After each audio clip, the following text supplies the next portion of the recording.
1 de febrero de 1954. Los pirquineros Luis Gerardo Ríos y Jaime Ríos llegaron hasta la cumbre del Cerro El Plomo. Hasta que a mi abuelo le tocó abrir su pirca y cuando se da cuenta que lo que había ahí era un niño, dice que fue impresionante. Sin saberlo, realizaron un hallazgo que cambiaría la historia de la arqueología mundial. Era la primera momia encontrada a gran altura en Latinoamérica. Sí, era un indio como un ser humano como recién que había fallecido. Sí, la piel toda intacta, las uñas, todo en pecho. Reconstruiremos la increíble travesía de miles de kilómetros de este niño y su muerte en la cima de una montaña. En el camino conoceremos una parte de la historia de Chile que se ha olvidado. Me pavimentaron el camino del Inca. ¿Cómo? Este era el camino del Inca.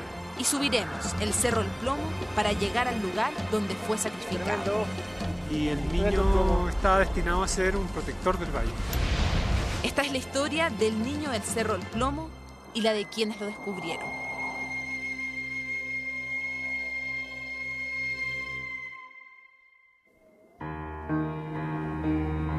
Desde 1954, el niño del Cerro El Plomo se encuentra en el Museo de Historia Natural, en una cámara refrigerante y bajo estrictos cuidados que ayudan a conservar su cuerpo. En 1982 dejó de ser exhibido al público y lo que hoy se muestra es una réplica. Hoy seremos los únicos y tal vez los últimos que registraremos imágenes del niño del Plomo.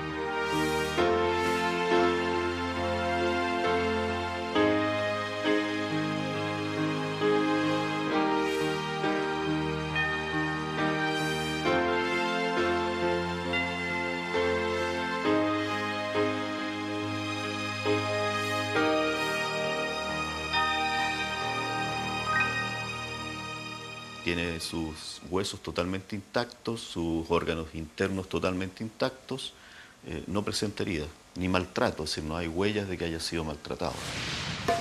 Desde que fue encontrado, el cuerpo del niño ha sido sometido a exámenes radiológicos y de tejidos que entregaron más información sobre su vida y su trágica muerte. El doctor Mario Castro dirigió los análisis más recientes.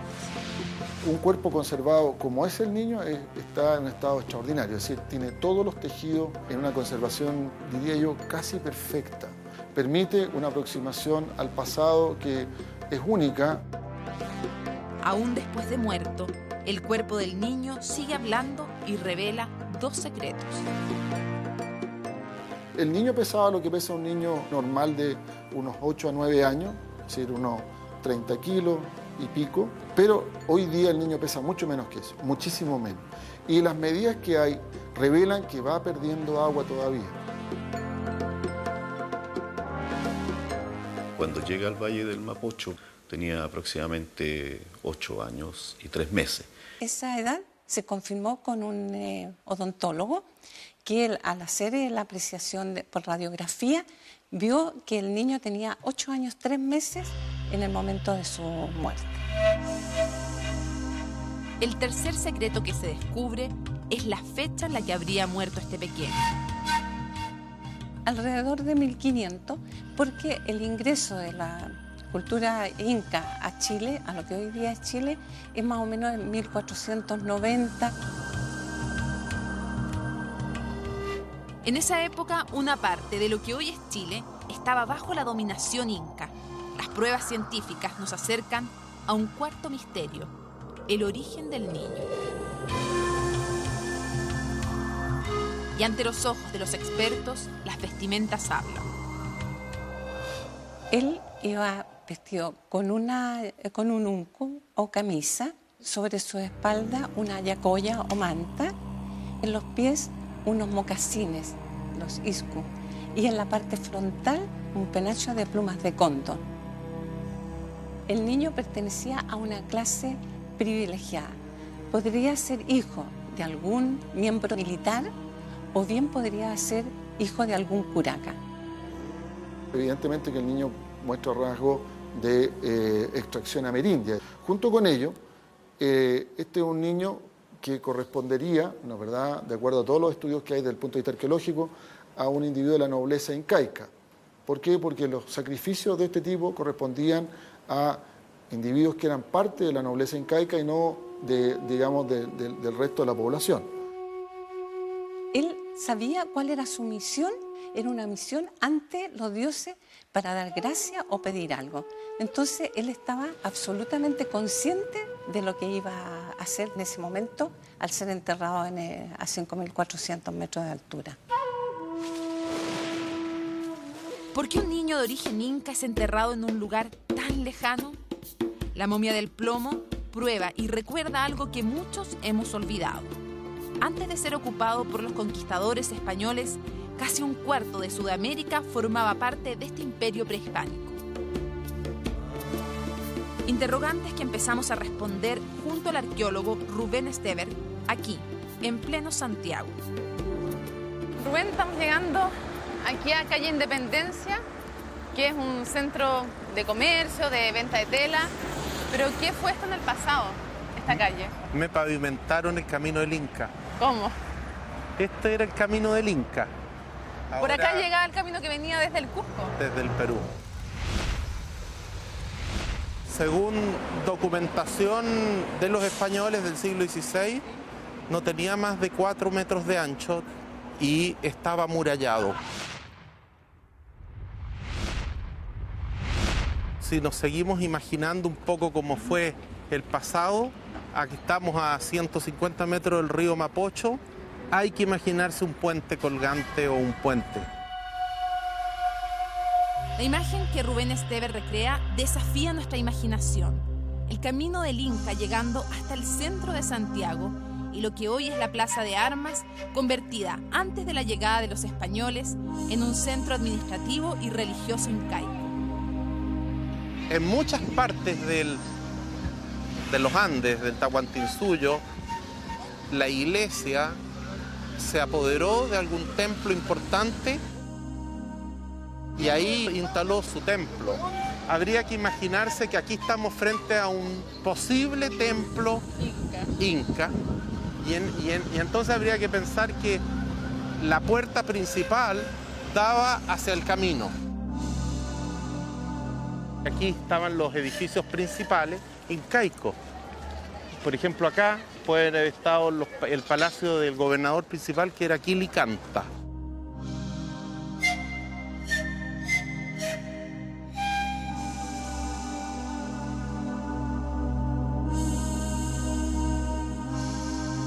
¿Por qué se borró esa historia? ¿Por qué se olvidó? Había una prohibición de fundar una ciudad española sobre una ciudad incaica. Entonces Pedro Valdivia atravesó casi 2.500 kilómetros para llegar acá a caballo, sufrió muchas penurias, venía con muy poca gente, entonces obviamente que a él le convino violar esta prohibición. Este asentamiento de los incas en la zona central de lo que hoy es Chile abre paso a una nueva teoría sobre la fundación de Santiago.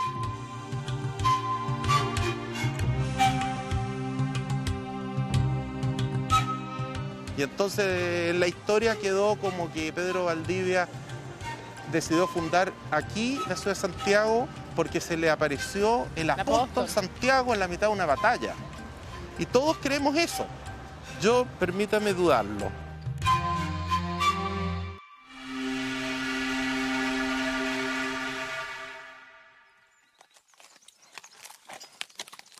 Hasta 1954, el pequeño niño inca permaneció oculto en las alturas de los Andes. Nadie sabía de su existencia, pero 3 pirquineros lograron desenterrar esta historia. Luis Gerardo Ríos, Guillermo Chacón y Jaime Ríos subieron al plomo para buscar un tesoro que, según les habían dicho, se encontraba en la cumbre. Nosotros éramos una familia numerosa y mi mamá hacía malabares. Vivíamos arrendando y toda esa cuestión. Todo lo que le pasa a toda la gente que no tiene ciertas carencias. Bueno, Guillermo Chacón, él lo invita a mi abuelo a la expedición a buscar un tesoro. Nadie sabía de qué tesoro se refería, pero se sabía que era un tesoro. ¿Por qué crees tú que tu abuelo decide participar en esta expedición? Yo creo que por su pobreza, la condición de pobreza. Porque al saber que había un tesoro, yo creo que algo le llamaba la atención. De poder recoger algo para ahí, para su familia, para sus hijos, ya que era una familia numerosa. Las 3 personas que parten son puentealtinos. Entonces están en las fondas de Puente Alto y se toman unos traguitos y ahí se les ocurre, oye, ¿y qué tal si vamos al cerro a hacer esta expedición? Y entonces ahí surge la idea. Ahí surge la idea de ir a Cerro del Plomo. Más de 5 décadas después, el único sobreviviente de quienes fueron parte de esa expedición es Jaime Ríos. Hoy tiene 78 años. Fue el tío Gerardo con Guillermo Chacón a la casa. No era George y ahí.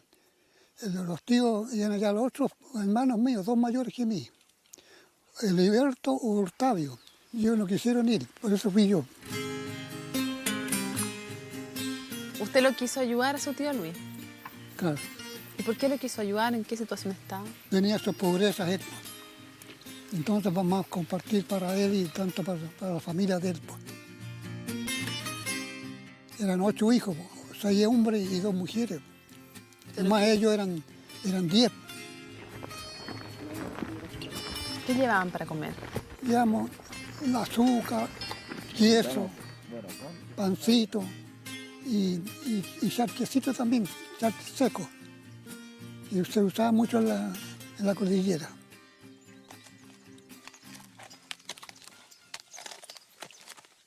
Al reconstruir la travesía de los 3 descubridores del Niño, en medio de nuestra investigación surge un documento histórico desconocido y de un valor incalculable. Él me dejó escrito en este humilde cuaderno cómo fue su expedición, desde el principio hasta el final. Si las paginitas ya están amarillas, tenía una letra preciosa. Lo terminó el 17 del 10 del 90. En medio de lo natural me siento renacer. Quisiera seguir la ruta en demanda de ese Cerro El Plomo que tantas veces me ha descrito el abuelo. Árboles grandes inclinados al oriente. Tal vez el viento los lleve en esa dirección.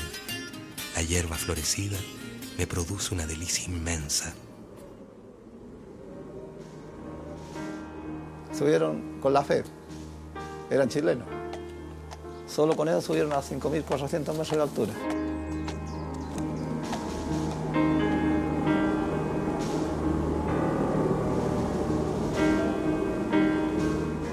Aquí el cerro que está en el interior, allá a la mano derecha, al fondo, ese es el cerro que subimos.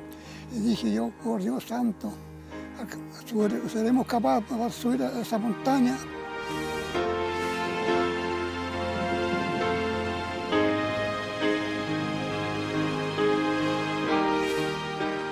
El 21 de junio nace el sol, justamente en ese punto. Y de allí tiene una visión de todo Santiago. Es un cerro imponente. El Cerro del Plomo tiene que haber impresionado a todas las personas que conocieron el Valle de Santiago, incluso antes que existiera Santiago.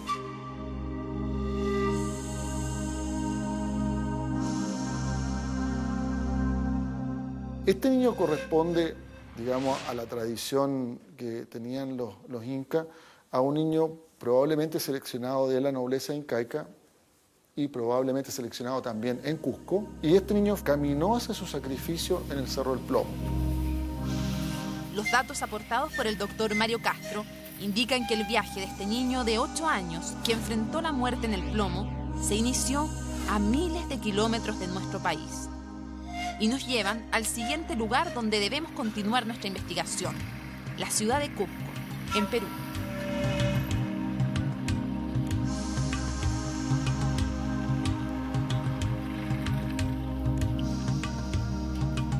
Bien, la ciudad del Cusco era para los incas el centro donde podía ubicarse, digamos, la parte de élite de toda la sociedad. El Cusco era el corazón del imperio, el centro religioso y el centro administrativo. Entre los años 1450 y 1490, los padres de una familia inca reciben una noticia que cambiará por completo sus vidas. Su hijo ha sido elegido como la ofrenda de una de las ceremonias religiosas más importantes del imperio, la capacocha. Los sacrificios de niños, los capacochas, eran ceremonias rituales que generalmente se hacían cuando nacía el Inca o cuando fallecía.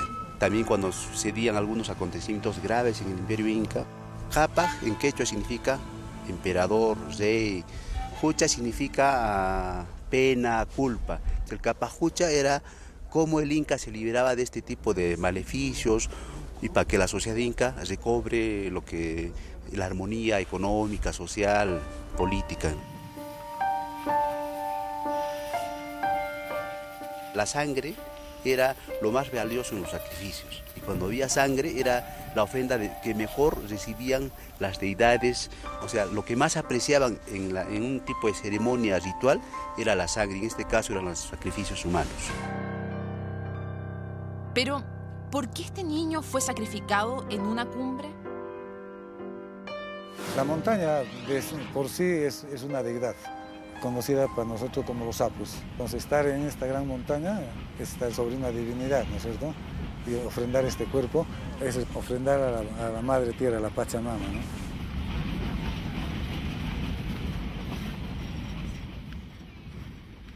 Hasta hoy, estos lugares son sagrados para los descendientes de los incas.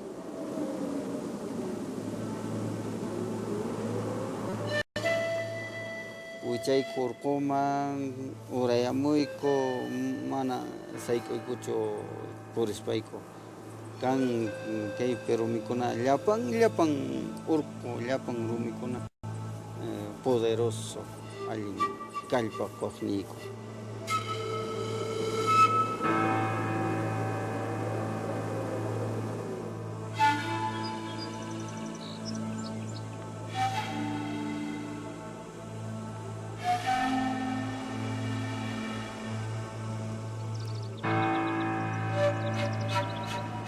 La necesidad del gobernante inca de realizar un sacrificio humano fue una noticia que se expandió por todo el imperio.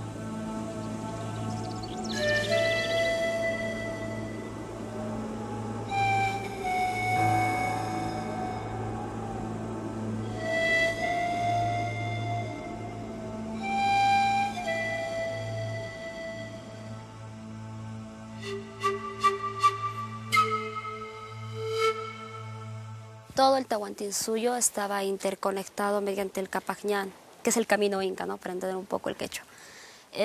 Estos mensajes o este tipo de noticias eran llevadas por los mensajeros, los chasquis, ¿no? Que corrían de un lado para otro.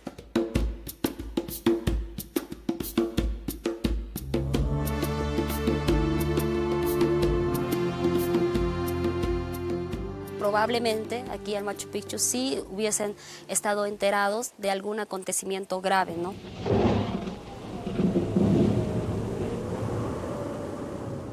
Los embrios que estuviesen mal, alguna invasión, la enfermedad del Inca, ¿no? Y necesitaban algún sacrificio, ¿no? De mayor importancia hacia sus dioses.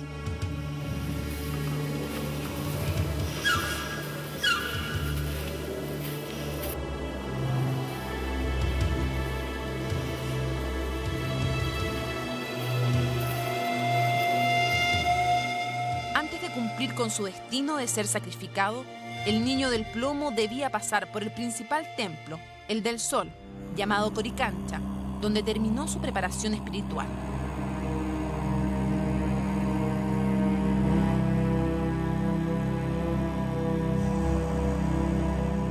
El sacrificio humano es la ofrenda más grande que uno puede dar. La vida es lo más grande.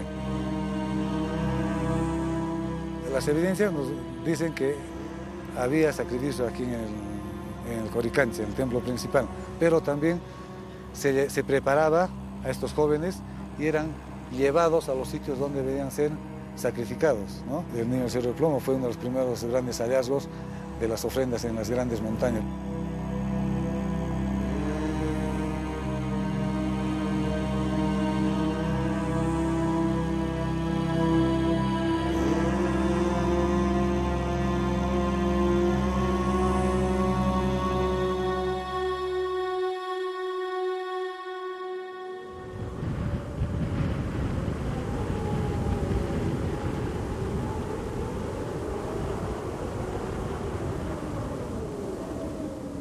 Tras su partida desde Perú, el niño del Cerro El Plomo, junto a una comitiva de sacerdotes, mujeres y guerreros, se adentró en el territorio que hoy es chileno. Se encontraron con el desierto más seco del mundo, el de Atacama, el obstáculo natural más duro que debieron enfrentar durante su largo peregrinaje. El Premio Nacional de Historia, Lautaro Núñez, es uno de los mayores expertos en el paso de los incas por Chile. Junto a él y en pleno desierto, intentamos encontrar antiguos tramos del camino del Inca.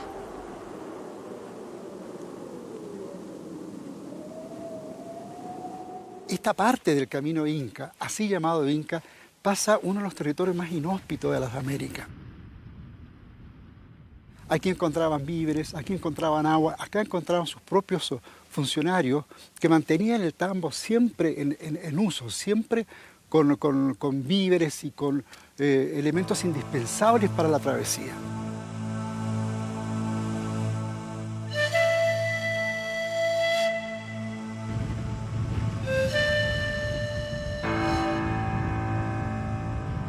Fíjate en esas dos mantitas verdes que están así como en diagonal. Sí, perfecto. ¿La ves? Sigue la vista hacia allá y vas a encontrar un sector que las piedras están apiladas al lado derecho y apiladas al lado izquierdo. Sí. Ese es el camino intacto Inca. Tú ves que está bastante despejado hacia acá, ¿te das cuenta? Estos dos montículos. O sea, esto, todo lo que tú ves acá al medio del camino propiamente tal, era como esto, así. Esto se limpió, Así. se tomó, Entonces todo eso se tiró para el lado. se despejó y se fue echando toda la piedra a los bordes y eso te significa que los bordes van delimitando, ¿no es cierto? El sendero. El sendero propiamente tal. Ahora, aquí se ve muy bien. Te das cuenta que el camino pasa justo al lado de esos dos montículos y eso es ideología inca. Eso es una señal que dice, ustedes locales sepan que a raíz de este promontorio nosotros hemos legitimizado este camino como nuestro.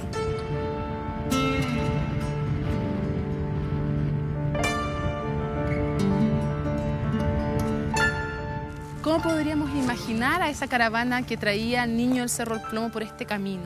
Bueno, de hecho, el niño viene muy bien cuidado. Viene ahí, ¿no es cierto?, un círculo que va atendiendo a todo este boato que se va a culminar, que se va a reventar en Santiago con una festividad, porque esa festividad tiene que haber sido impresionante.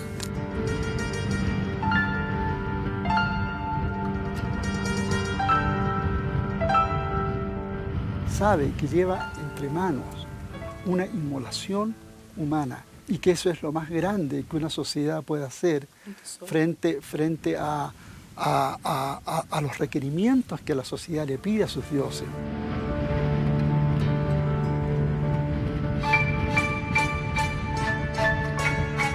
Cae la noche en el desierto. Para llegar a Santiago, a este pequeño y a su comitiva, aún les quedan 1.700 kilómetros de caminata. Un viaje épico hasta los confines del mundo inca.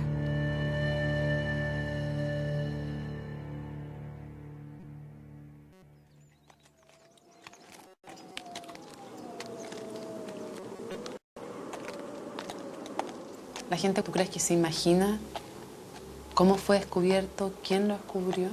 No. Yo creo que ni siquiera la gente llega a pensar de qué manera fue allá el niño. No logra ni sospechar. Tanto el sacrificio que yo creo que es imaginable para las demás personas.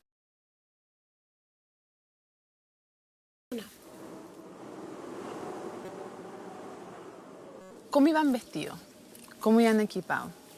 Bueno, con ropa más o menos delgada, pantalón de mezclilla, camisa gruesa, su chaqueta, su boina, lo más antiguamente era en coipa, gruesa. Y él protegía uno hasta acá, hasta el cuello abajo, se lo bajaba y le llevaba la pura visera uno para mirar hacia adelante. Para la cordillera en ese tiempo estaban muy desabrigados. Mucho frío, no a esa altura, bueno, leyes físicas, a mayor altura, menor temperatura. Y ellos no bien equipados. Con frío, dice, mucho frío, demasiado frío. Pero dice que fue hermoso. Y mi abuelito era tan minucioso en contarnos la historia que uno parece que iba viajando con él. Así, yo cerraba los ojos así y como que lo empezaba a ver. Hasta el frío muchas veces lo sentía así cuando le decía, oh, ya hacía un frío, hija, decía, era un frío, pero que los huesos sí dolían. Tras 2 días de penosa caminata en busca del tesoro enterrado, los pirquineros avanzaron a la cumbre. Recorro el lugar. Otro tanto hace Jaime. Habiendo recuperado el aliento, dije a mi sobrino, aprovechemos el buen tiempo y manos a la obra. Sin equipamiento para el frío y para la altura, los pirquineros lograron la hazaña de escalar el macizo y encontraron unas construcciones de piedra precolombinas. Están a punto de cambiar la historia de la arqueología. Las 3 pircas son unas construcciones en piedra que están en la cima de la montaña. Seguí tirando la tierra que podía extraer, con la herramienta seguía tratando de remover en ese lugar, lo que nos estaba quitando un tiempo precioso. Primeramente salió, no me acuerdo bien si fue el llama de oro o de coarte y marfil, chiquitito la figura. Entonces yo le digo al tío Gerardo, sí, tío, mire, los monitos están saliendo, le digo yo.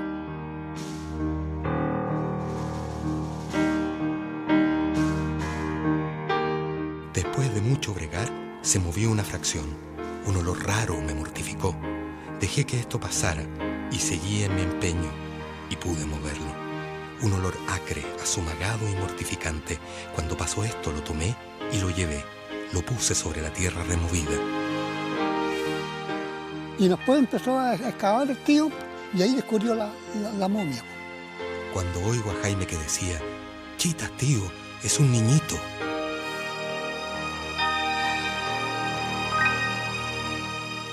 Inmediato lo dimos cuenta que era un niño. El indio estaba vestido con no tenía ropa así vestida, tenía aquí una faja azul, amarillo y negra, de esta parte hasta acá.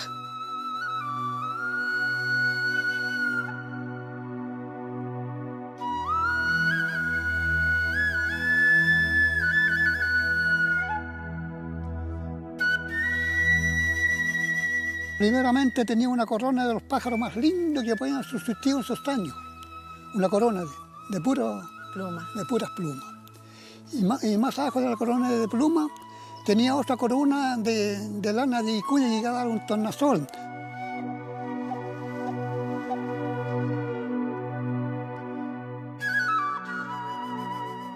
¿Qué hizo Luis con el niño?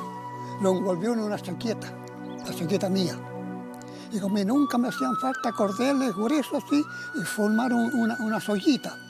Entonces hizo una soguita, lo envolvió y se lo echó a la espalda. Como un bultito. Un bulto, claro. ¿Qué significa para usted haber encontrado al niño del Cerro El Plomo? Un poco de emoción, un poco de una emoción que le da que porque en ningún país ha sido encontrado una India tan bien conservada como la que encontramos nosotros. Sí, eso es un orgullo más grande para nosotros. Una modesta persona, estas palabras, van a ir, estas modestas palabras, van a ir escritas en letras de oro, que yo las lleve a la eternidad y al otro mundo, para siempre. Luego el tío Gerardo, y se fue al otro mundo.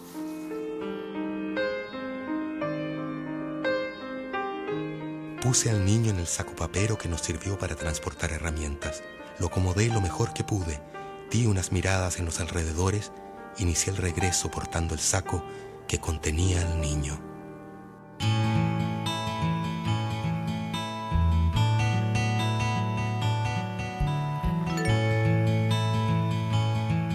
Tras meses de investigación, decidimos realizar la misma travesía que hizo el niño hace 500 años y tratar de llegar hasta el lugar donde murió.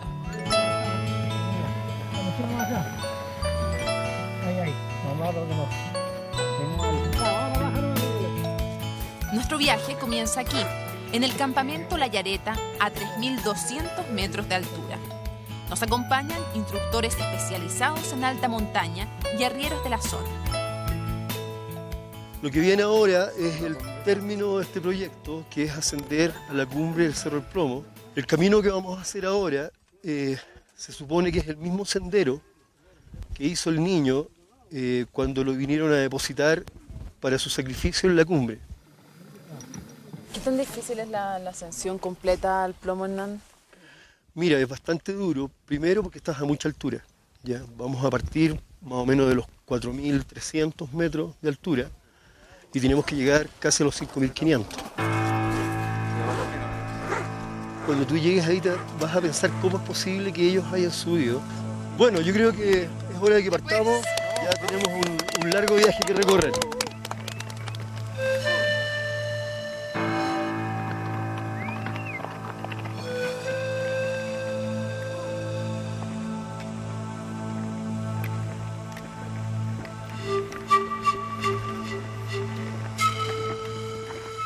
Ya sabemos que el niño que venía a Cerro del Plomo pasó por acá, también estuvo en este lugar. Si uno piensa que venía el niño, debe haber sido lento el avance, porque mientras tú caminas, vienes imaginando eso. Entonces yo debe haber venido con muchas cosas, además con muchas cosas rituales. El niño además iba muy poco abrigado, incluso para llegar arriba todo el tiempo tuvo que estar consumiendo hoja de coca para poder mantenerse en la verdad vital y vigente, independientemente que un individuo joven tiene mayor vitalidad que un individuo adulto. En el camino, justo donde nace el río Mapocho, vemos por primera vez construcciones incas. Verdaderamente los primeros andinistas en el mundo fueron los incas. No solo transitaron en las montañas, sino que subieron a sus cumbres, hicieron construcciones y grandes construcciones. Bueno, este se supone que sería un lugar de tránsito para llegar a un lugar de descanso, ¿no es cierto? Porque el ascenso a la cumbre es largo y bueno, no era con los medios, ¿no es cierto?, que tenemos en la actualidad, que nos favorecen muchísimo y a pesar de eso tampoco es fácil.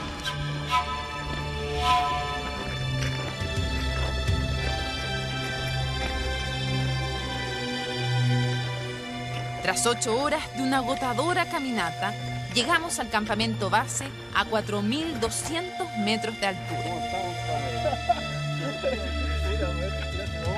Al día siguiente, intentaremos llegar a la cumbre.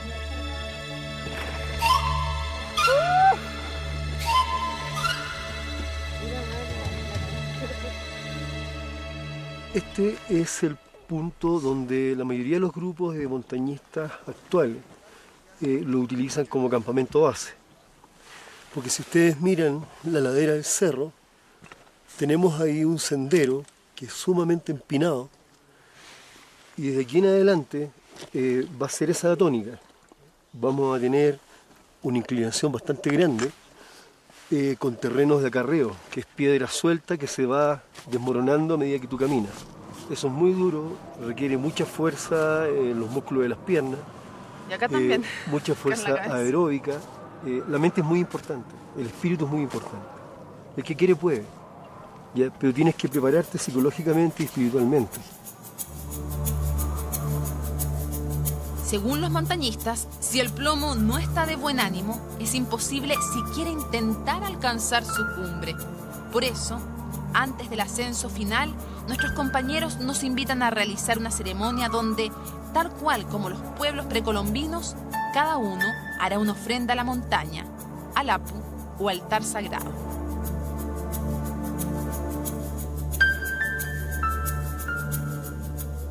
Nosotros lo que vamos a hacer acá es una rogativa. El cerro nos va a permitir subir, llegar a la cumbre y nosotros le vamos a entregar algunos elementos, principalmente comida, porque este es un cerro macho. Yo voy a ser el primero, ¿no? Gran Apu, te agradecemos que nos permita subir.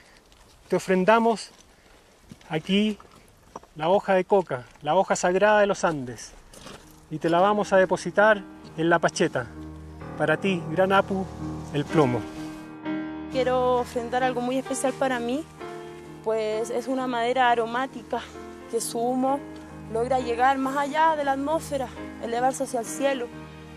muchas ocasiones logra ayudar también a purificar.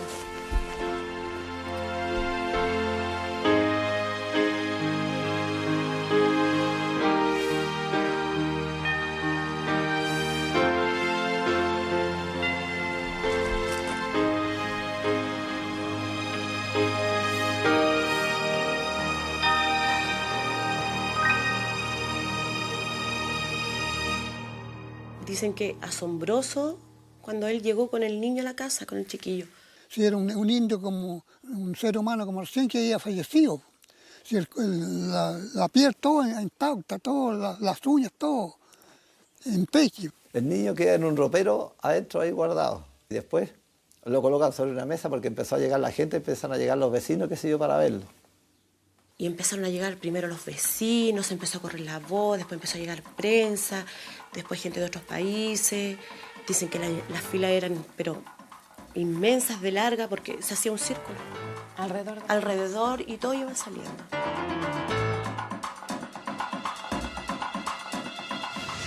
Daban cada 5 minutos, 10 minutos daban la información. Reporter, esto, rayonería, noticias esperada de último minuto. Cada 5 o 10 minutos daban. Era como un velatorio cuando hacen los velatorios. Iba pasando la gente. 5 días, pero lleno de gente. Lleno. Todo el día. Todos querían mirar, querían verlo, tocarlo, su ropa y las pertenencias que él tenía más encima. Tocarle las trencitas. Muchos querían sentirle el olor. Porque era un niño, era como que hubiera estado recién fallecido. Las ofertas llegaron de inmediato y con ellas aumentaron las esperanzas de los 3 pirquineros de lograr un acuerdo que les ayudara a salir de su pobreza. Sin embargo, según cuentan, las negociaciones no terminaron como esperaban. El acuerdo que anoche hicimos es de no vender nada. Como rezongando dijo, esto me tiene aburrido. Que den 45.000 pesos y se lo llevan. No esperó mi réplica. Se metió en esa pieza, testigo de todo, y antes de 2 minutos salió abanicándose con un pequeño papel rectangular. Era el cheque por 45.000 pesos. Su borrachera más que visible.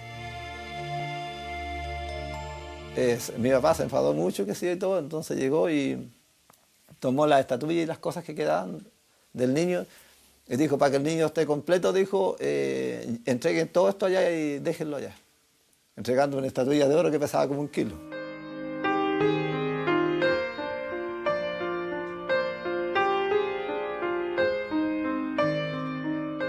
No sé, lo que más le molestaba es que se hubieran burlado de él. Ellos sentían, yo creo que los 3 en el fondo sentían como que se burlaron de su pobreza. Todos sentían lo mismo. Doy por terminada la narración de los hechos. Si alguien los oyera o los leyera, quiero que lean la realidad del hallazgo más importante encontrado a mayor altura y en mejor estado de conservación. Descubrimiento realizado por los seres más torpes e ignorantes.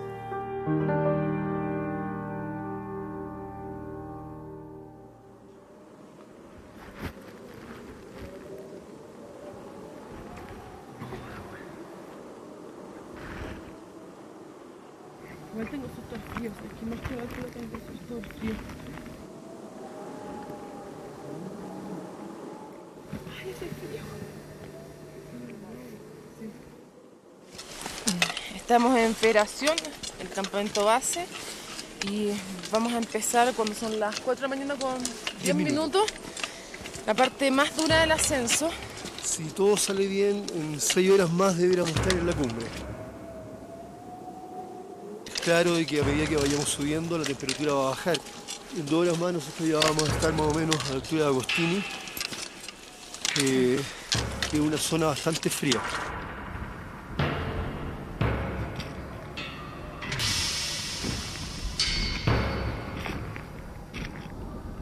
Amanece. Los efectos de la altura son cada vez más evidentes. Imposible no preguntarse cómo un niño de 8 años pudo soportar este viaje.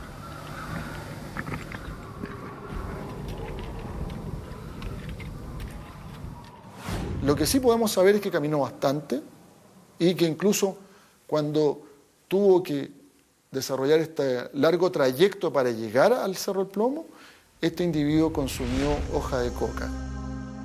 De todas maneras, el niño tiene que haberse cansado. Sed también puede haber pasado. Frío, si es que hacía en esa época, en el momento, mucho frío, yo creo, sí, porque lo que llevaba era poca la vestimenta.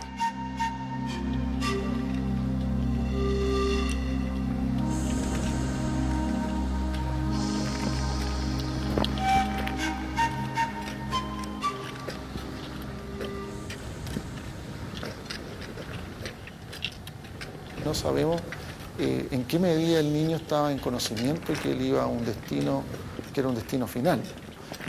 Yo imagino que un individuo que sabe que va a un sacrificio, no sé si está en un estado emocional de tranquilidad. Más aún en un niño tan pequeño.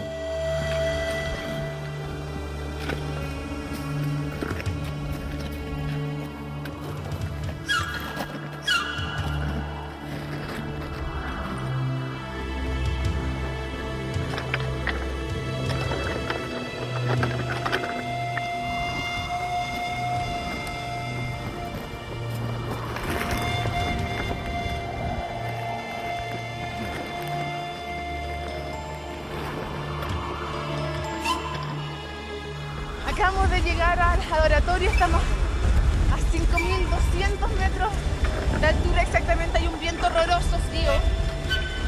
Fueron 6 horas y media de caminata.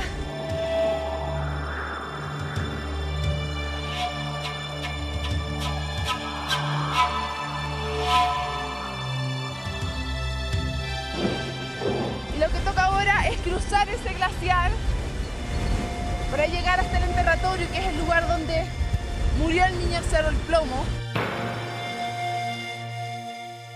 Como saben, esta pasada de glaciar es peligrosa, tiene una pendiente, ¿ya? Y ahora tenemos una dificultad que aparte de la altura hay mucho viento del frío. Primero que nada los vamos a asegurar a la cuerda fija, ¿ya? Con estos arneses, un tipo pasamanos, y les vamos a instalar este tipo de sistema que es bien particular porque no pueden caminar en forma con las piernas muy juntas, porque te puedes tropezar, te engancha y ahí es donde se produce el accidente.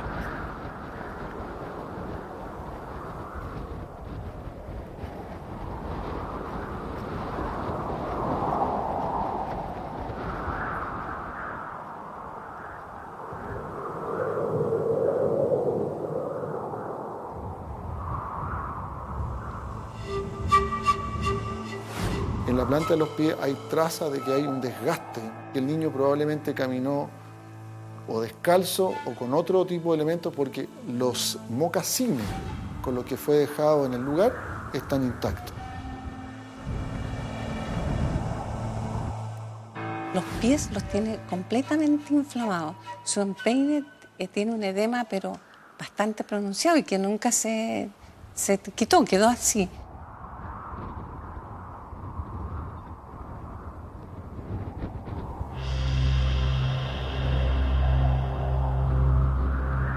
Al igual que los incas hace 500 años, ahora nosotros estamos a escasos metros de la cumbre del Plomo, el lugar donde sepultaron al niño. El niño fue enterrado vivo, no fue muerto en forma traumática, por lo tanto yo hablo de ofrenda y no de sacrificio.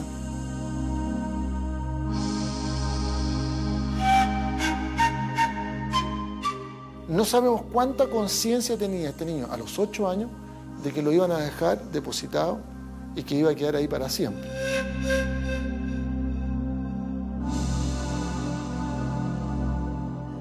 Es probable que le dieran algún brebaje y que el niño, al recibir ese brebaje, se fue quedando dormido y el niño cae en el sueño. ¿Cuánto tiempo después que está dormido dejan el lugar las personas? ¿Cuánto tiempo se demoran en depositarlo? El niño ya estaba con frío porque el niño está abrazándose, estaba no con gran cantidad de vestuario. Y se alejan del lugar y dejan a este niño cerrado. se durmió y pasó del sueño a la muerte sin darse cuenta.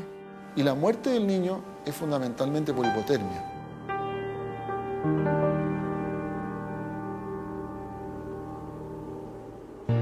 Finalmente, tras 10 horas de caminata, llegamos al lugar exacto donde fue ofrendada la vida de un niño cuyos pasos hemos seguido desde el Cusco.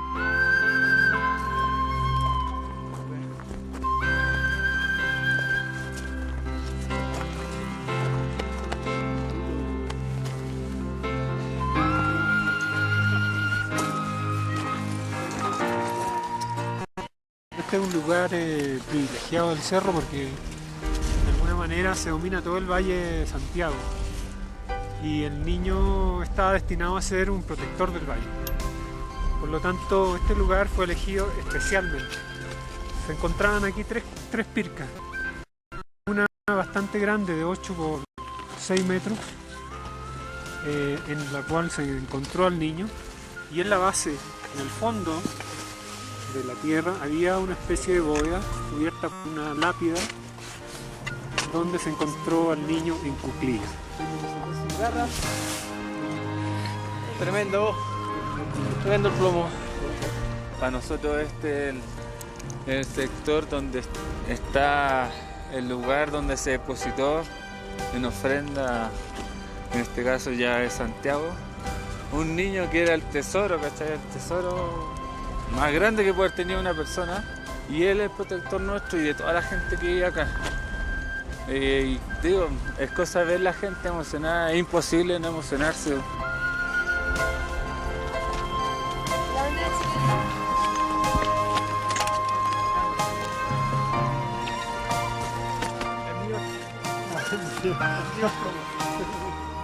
A 5.400 metros de altura, donde el aire es más delgado y el frío más intenso, el niño del plomo, el guardián del Valle de Santiago, vigiló nuestros sueños por más de 500 años.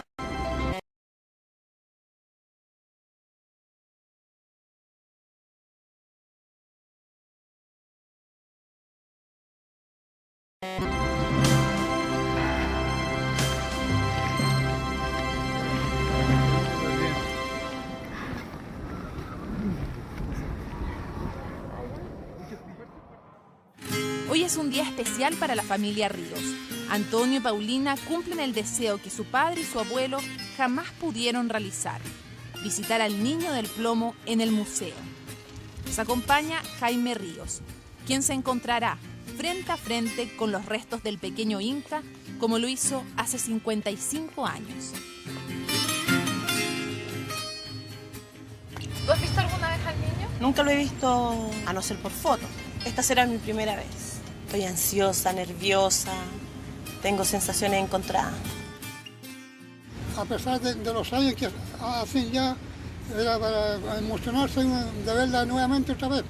Recordar un poco esos tiempos, esa época, esos años.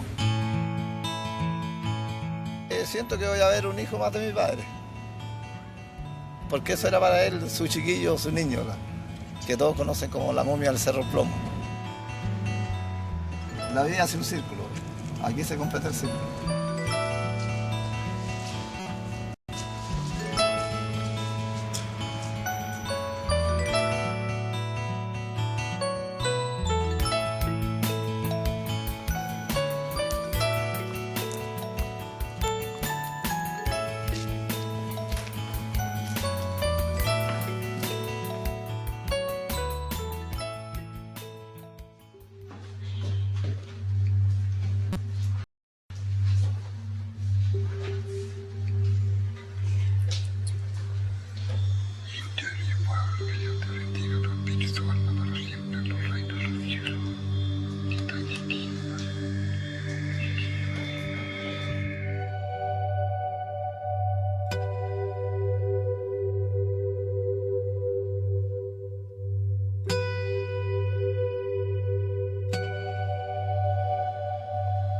Precioso.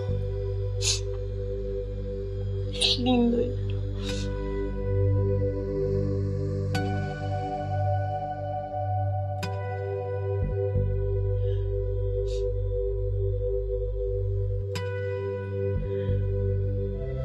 Mi abuelo decía, tiene una cara de paz pero enorme. Y es verdad que la tiene. El niño transmite paz.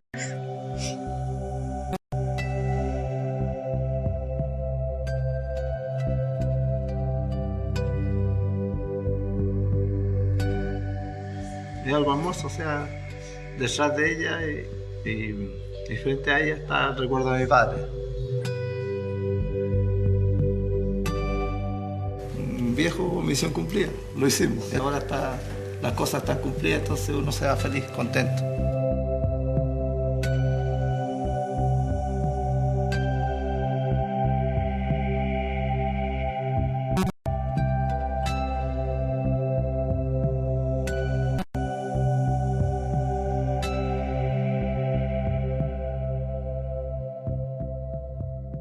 Indio de mi pueblo, indio de Chile entero. Estas últimas palabras van escritas en letras de oro, a pecha guardará para siempre en los reinos de los cielos. Gracias, indio de mi pueblo, que Dios te tenga descansando en paz para siempre en los reinos de los cielos. Gracias.